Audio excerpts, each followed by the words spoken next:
آج ہمارا معاملہ کیسا ہو گیا، ہم ہر چیز کو دین اسلام کی ایزی لیتے چلے جا رہے ہیں۔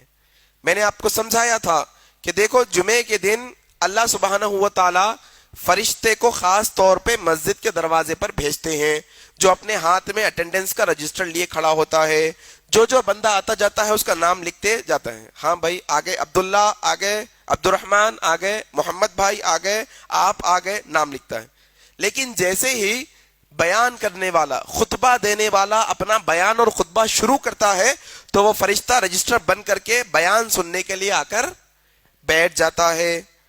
اب بیان شروع ہونے کے بعد وہ فرشتہ رجسٹر بند کرنے کے بعد جو لوگ آئے ہیں، کیا ان کی اٹینڈنس پڑیں گی؟ ایبسینٹ رہیں گے وہ لوگ، جمعے میں ان کا نام نہیں آئیں گا۔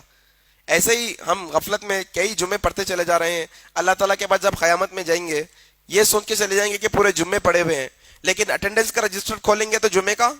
ایبسینٹ رہیں گے نہیں، بہت ساری چیز۔ اللہ اکبر۔ آج یہ مسئلے کے اندر ہمیں ایک چیز سمجھنے کی ضرورت ہے، اللہ سبحانہ و تعالیٰ نے جمعہ کی اہمیت کو واضح کرنے کے لیے، بتانے کے لیے قرآن کے اندر ایک سورہ ہی نازل کر دیا سورہ جمعہ کے نام سے۔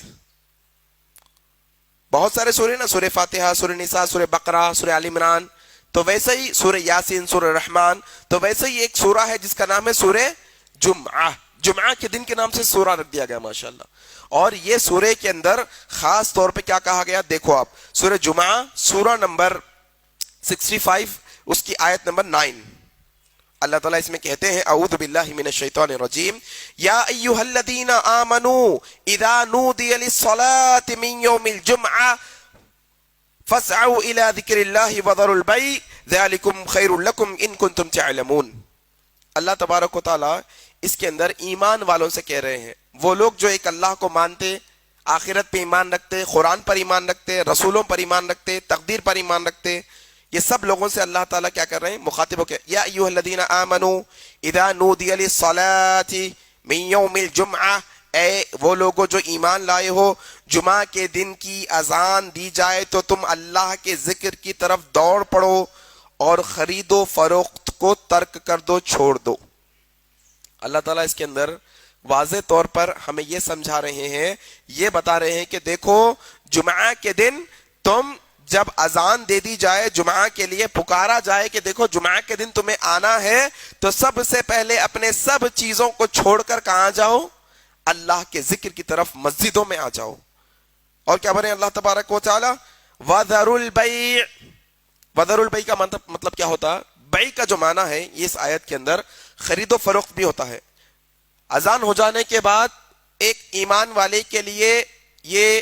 بات مناسب نہیں کہ وہ نہ تو کچھ بیچے اور نہ تو کچھ خریدے،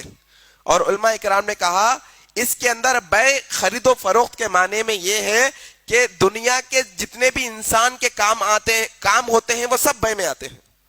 کچھ بھی کام خرید و فروخت کے علاوہ بھی جو اپنے ضروریات کے کام ہوتے ہیں وہ سارے کام جب اذان دے دی جائیں گی جمعہ کی تو وہ سارے کام کو ترک کر کے کہاں آنا ہے، مسجد کو آنا ہے۔ اور اس کے بعد اللہ تبارک و تعالیٰ آگے کے آیت میں بول رہے ہیں جب جمعہ ختم ہو جائے تو پھر تم اللہ کے راہ میں نکلو اور رزق تلاش کرو تم۔ لیکن ہمارا معاملہ کیسا ہے؟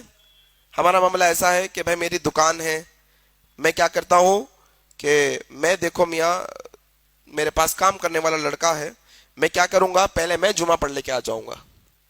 جب تک تم کیا کرنا، دکان کھلی رکھنا، میں جمعہ پڑھ لے کے آ جاؤں گا، تم دکان چلاتے رہنا، اور جب میں واپس آ جاؤں گا تو تم جا کر جمعہ پڑھ لینا، میں 1:30 بجے والی پر پڑھ لوں گا، تم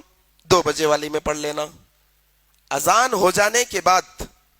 جمعہ کے دن بلائے جانے کے بعد، یہ ہمارے لیے مناسب نہیں کہ ہم اپنی دکانوں کو کھلی رکھیں یا ہمارے ذاتی کاموں کو ہم جاری رکھیں۔ میرے بھائی ہمارے زندگی کا مقصد خرید و فروخت نہیں، ہمارے زندگی کا مقصد بزنس نہیں، ہمارے زندگی کا مقصد وما خلقت الجن والانس الا لیعبدون، ہمارے زندگی کا مقصد یہ ہے کہ ہم اللہ کی عبادت کریں۔ اور یاد رکھیے اگر آپ یہ سمجھتے ہیں کہ آپ اللہ کے حکم کی خلاف ورزی کر کے دکان کھلی رکھ کر کچھ بزنس کر لیں گے تو اللہ کی قسم ایسے تجارت اور بزنس میں اللہ برکت عطا نہیں کرے گا، یاد رکھنا۔ اگر آپ اللہ کی خاطر جمعہ کے دن اذان ہوتے ہی اپنی دکان کو بند کر دو گے, اپنے ذاتی کاموں کو ترک کر دو گے اور جمعہ کے دن آ جاؤ گے, تو اللہ سبحانہ و تعالیٰ تمہاری روزی میں برکتیں بھی عطا کرے گا. پھر اس کے بعد